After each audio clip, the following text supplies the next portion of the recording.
السلام علیکم ناظرین آج میں آپ سے جسمانی کمزوری کے بارے میں بات کروں گا۔ جسمانی کمزوری کا مطلب جو بھی غذا کھائی جائے وہ بدن کا حصہ نہ بنے۔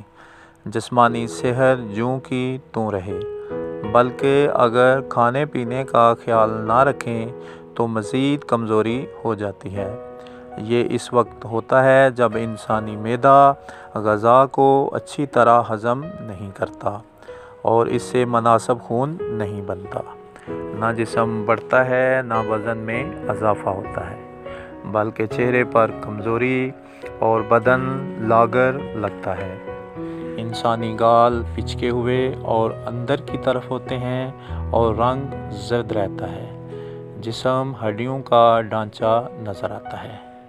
اس مرض کی وجہ سے اکثر خواتین اور مرد احساس کمتری کا شکار ہو جاتے ہیں، کیونکہ انسانی صحت انسانی شخصیت کی آئینہ دار ہوتی ہے۔ جسمانی کمزوری کی کچھ وجوہات بتانا چاہتا ہوں۔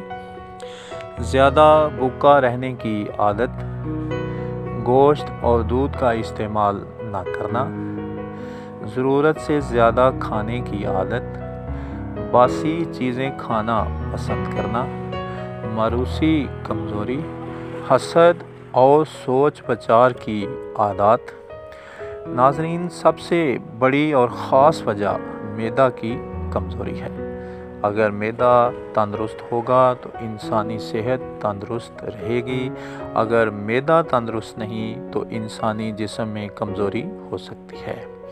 ناظرین، انسانی جسم کو خوبصورت اور وزن کو مناسب کرنے کے لیے اللہ تعالیٰ نے اپنی نایاب جڑی بوٹیوں میں شفا رکھی ہے۔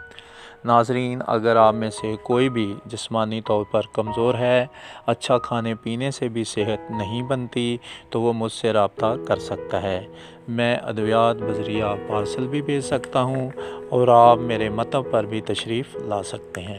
میرا اکسیر البدن کورس اللہ تعالیٰ کی پیدا کردہ جڑی بوٹیوں سے تیار کیا گیا ہے اور اس کا کوئی سائیڈ ایفیکٹ نہیں ہے۔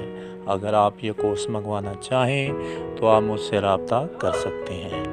ادویات کا طریقہ استعمال اور پرہیز کورس کے اندر موجود ہوگا۔ میرے کورس کے استعمال سے انشاءاللہ تعالیٰ آپ صحت مند نظر آئیں گے۔ شکریہ، جزاک اللہ۔